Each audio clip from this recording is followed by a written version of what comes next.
नमस्कार, आप सबका स्वागत है न्यूज फ्रेम के बिहार झारखंड के बुलेटिन में। मैं हूं आशका पटेल। न्यूज फ्रेम का आगाज हुआ है आपकी आवाज को बुलंद करने के लिए, अन्याय के खिलाफ आवाज उठाने के लिए और हुक्मरानों तक आपकी आवाज पहुंचाने के लिए। तो चलिए शुरुआत करते हैं आज की खबरों से। लोहरदगा सांसद सुखदेव भगत को केंद्र सरकार की ओर से 14 से फिरोजशाह रोड नई दिल्ली में सरकारी आवास मिला है। उन्होंने आदिवासी परंपराओं के अनुसार पाहन पुजार के साथ गृह प्रवेश अनुष्ठान किया।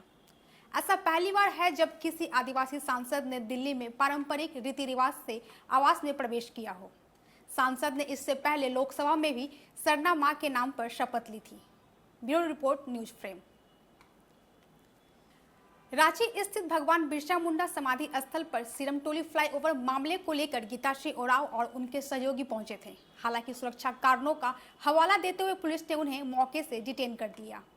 बताया जा रहा है कि गीताश्री ओरांव फ्लाईओवर से प्रभावित लोगों की ओर से अपनी बात रखने पहुंची थी, लेकिन कार्यक्रम स्थल की सुरक्षा को देखते हुए पुलिस ने उन्हें और उनके साथियों को समाधि स्थल से हटा दिया।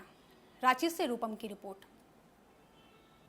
हजारीबाग में जयप्रकाश नारायण केंद्रीय कारा स्थित ओपन जेल के होल्डिंग कैंप से 3 बांग्लादेशी कैदियों के फरार होने की पुष्टि हुई है। तीनों कैदी विदेशी नागरिक हैं, जिन्हें अवैध रूप से भारत में रहने के आरोप में डिटेन किया गया था। इस घटना के बाद जेल प्रशासन और सुरक्षा व्यवस्था पर बड़े सवाल खड़े हो गए हैं। घटना के बाद पुलिस और सुरक्षा एजेंसियां सक्रिय हो गई है और तलाशी अभियान तेज कर दिया गया है। हजारीबाग से सुरेंद्र कुमार सिंह की रिपोर्ट। कहा जाता है कि एक बेहतर शिक्षक एक बेहतर समाज का निर्माण कर सकता है, तो वही एक बेहतर व्यक्ति ही एक बेहतर शिक्षक का निर्माण भी कर सकता है। इस बात को साबित किया है देवघर के सुप्रसिद्ध नेत्र चिकित्सक डॉक्टर एनडी मिश्रा ने, जब उनके प्रयास से जनजाति बहुल दुखनसार कुरमटार जयपुर बांका के कामदेव मुर्मू ने बिहार के शिक्षक पात्रता परीक्षा में सफलता पाई और अपने गांव से प्रथम सरकारी शिक्षक बने। देवघर से धनंजय कुमार राणा की रिपोर्ट। देवघर के देवीपुर प्रखंड के अमडीहा पंचायत में माइंस ब्लास्ट से परेशान ग्रामीणों ने माइंस का घेराव कर गेट तोड़ दिया। ग्रामीणों का आरोप है कि ब्लास्ट से घरों में दरारें आ रही है, कुएं चापाकल सूख गए हैं और खेती प्रभावित हो रही है। हंगामे के बाद पुलिस पहुंची और दोनों पक्षों को समझाकर मामला शांत कराया। देवघर से धनंजय कुमार राणा की रिपोर्ट। सहायक अध्यापक संघर्ष मोर्चा के प्रदेश उपाध्यक्ष सह जिलाध्यक्ष जामतारा नीलांबर मंडल के द्वारा एक प्रेस कॉन्फ्रेंस किया गया। इस प्रेस कॉन्फ्रेंस के माध्यम से नीलांबर मंडल ने मुख्यमंत्री हेमंत सोरेन, शिक्षा मंत्री रामदास सोरेन, अपने क्षेत्र के मंत्री डॉक्टर इरफान अंसारी एवं अपने क्षेत्र के विधानसभा अध्यक्ष रविंद्रनाथ महतो से मांग की है कि इंटर सर्टिफिकेट वेरिफिकेशन के नाम पर राज्य भर के लगभग 2000 सहायक अध्यापकों का हटाना कहीं से उचित नहीं है। सरकार को ये बताना चाहते हैं कि वर्तमान समय में कुछ समस्या सहायक अध्यापकों का पूरे राज्य में आया है। करीब 1700 से 1800 सहायक अध्यापकों का इंटर सर्टिफिकेट के नाम पर छटनी किया जा रहा है। ये सरासर गलत है, क्योंकि 20 वर्ष से वह सेवा देते आया है और आज भी सेवा वह दे रहा है। संस्थान के नाम पर आज कहता है कि जिस संस्थान से उसने योग्यता प्राप्त किया था, तो वो संस्थान फर्जी है। ये इसमें सहायक अध्यापकों का कहाँ दोष है? उनका सर्टिफिकेट भी वेरिफिकेशन हो चुका है। अगर यदि किसी प्रकार से कानून आड़े आता है तो मैं सरकार से मांग करता हूँ, माननीय मुख्यमंत्री से, माननीय शिक्षा मंत्री से और अपने क्षेत्र के अपने माननीय मंत्री डॉक्टर इरफान अंसारी से और अपने ही क्षेत्र के माननीय विधानसभा अध्यक्ष महोदय रविंद्रनाथ महतो जी से कि ये कोई कानून अगर यदि आड़े आता है तो उसको शिथिल किया जाए और पुनः 2 वर्षों का समय दे करके उन्हें योग्यता बढ़ाने का मौका दिया जाए, हटाया नहीं जाए। जामतारा से संतोष कुमार की रिपोर्ट। मुख्यमंत्री नीतीश कुमार ने आज पटना जिले के बख्तियारपुर प्रखंड के लखनपुरा पहुंचकर गंगा नदी की पुरानी धारा को घनसूरपुर घाट से दिदौर घाट तक पुनर्जीवित करने के लिए चल रहे कार्यों का जायजा लिया। जल संसाधन विभाग के अधिकारियों से प्रगति की जानकारी ली और कार्य को मानसून से पहले पूरा करने के निर्देश दिए। बाढ़ से विकास कुमार की रिपोर्ट। मुजफ्फरपुर में एक बार फिर आपसी विवाद में 2 पक्षों के बीच जमकर झड़प हुई है, जिसमें कई लोग घायल हुए हैं। वहीं एक पक्ष के द्वारा अपने लाइसेंसी हथियार से कई राउंड फायरिंग करने की बात सामने आई है। वो इस सूचना पर पहुंची पुलिस ने तकरीबन आधा दर्जन लोगों को पूछताछ के लिए हिरासत में लिया है।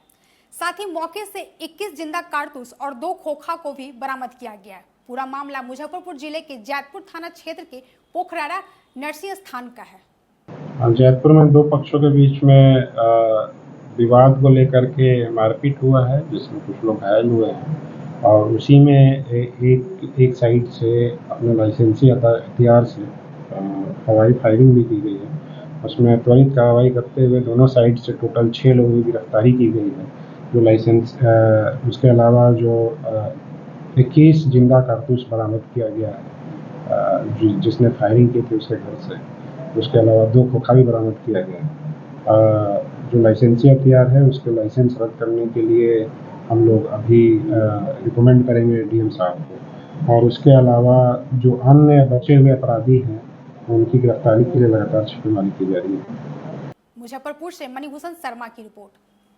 दरभंगा के लहेरियासराय थाना क्षेत्र अंतर्गत रामगंज मोहल्ले में सुबह उस वक्त हड़कंप मच गया जब जीवक साहब मंदिर के सामने सड़क पर शंकास्पद मांस का टुकड़ा पाया गया। घटना की सूचना मिलते ही बड़ी संख्या में स्थानीय लोग आक्रोशित होकर जमा हो गए। विवाद की गंभीरता को देखते हुए सदर एसडीपीओ अमित कुमार अपने दल बल के साथ मौके पर पहुंचे और स्थिति का जायजा लिया। उन्होंने स्थानीय लोगों से बातचीत की और आश्वस्त किया कि घटना की पूरी जांच कर दोषियों पर सख्त कार्रवाई की जाएगी। स्थानीय थाने को सूचित किया गया राम जानकी मंदिर के सामने मांस का टुकड़ा पड़ा हुआ है रहमगंज इलाके में। तत्कालीन पुलिस को सीसीटीवी का अवलोकन किया गया। सीसीटीवी का अवलोकन में स्पष्ट दिख रहा है कि एक बाइक सवार है, जाने के क्रम में बाइक सवार का दोनों हाथ उनके हैंडल पर दिख रहा है। जाने के क्रम में से जिस चीज़ में वो रखा होगा उससे कुछ मांस जैसा टुकड़ा गिरा है, वो क्या है नहीं है उसको मेडिकल जाँच के लिए भेजा जा रहा है। क्या मतलब जाने के क्रम में गिरा है या फेंका गया है? नहीं, बिल्कुल फेंका तो नहीं गया, स्पष्ट है। कई लोगों ने इसे देखा है, सीसीटीवी फुटेज हम लोग खुद देख रहे हैं। कुछ लोगों को स्थानीय लोगों को दिखाया भी गया है जो मंदिर के संरक्षण है, यहाँ के लोकल है, जो संरक्षक है।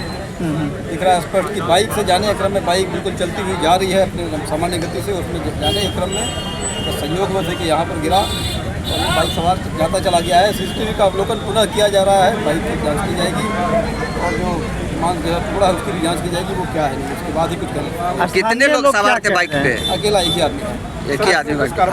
स्थानीय लोग क्या कह रहे हैं, क्या मांग रहे हैं? स्थानीय लोगों को यह का कहना है कि मांस का टुकड़ा है, मंदिर के सामने ही क्यों है और ये प्रोटोकॉल बना रहता जब तक कि सीसीटीवी से स्थिति स्पष्ट नहीं हो जाती। अभी के समय में सीसीटीवी के रहने की वजह से बिल्कुल स्थिति स्पष्ट है। दिख रहा है कि वो सीसीटीवी दिख रहा है, काफ़ी क्लियर इमेज भी है कि वो बाइक सवार जा रहा है और जाने के क्रम में उसकी बाइक से जैसा दिख रहा है कि एक्सीडेंट की वो मांस गिरा है और लोगों ने दिखाया। दरभंगा से राहुल चौधरी की report. Bhagalpur Jawaharlal Nehru medical college के ऑडिटोरियम में सर्जिकल वीक सेलिब्रेशन कार्यक्रम का शुरुआत किया गया। इस कार्यक्रम का शुभारंभ दीप प्रज्वलित कर किया गया। आज कार्यक्रम का पहला दिन था जिसका शीर्षक ब्रेस्ट कैंसर अवेयरनेस रहा। इस कार्यक्रम में दर्जनों मेडिकल क्षेत्र से जुड़े छात्र छात्राओं ने सक्रिय रूप से भाग लिया। कार्यक्रम का मुख्य उद्देश्य युवाओं को ब्रेस्ट कैंसर के प्रति जागरूक करना और समय रहते सतर्कता बरतने की जानकारी देना था। भागलपुर से राहिल सिद्दीकी की रिपोर्ट। अभी के लिए बस इतना ही। देश और दुनिया की सभी खबरों से अपडेट रहने के लिए हमारे YouTube चैनल को सब्सक्राइब करें, हमारे Facebook पेज को लाइक करें और अपने सुझाव कमेंट बॉक्स में जरूर लिखें। अब हमें दीजिए इजाजत। धन्यवाद।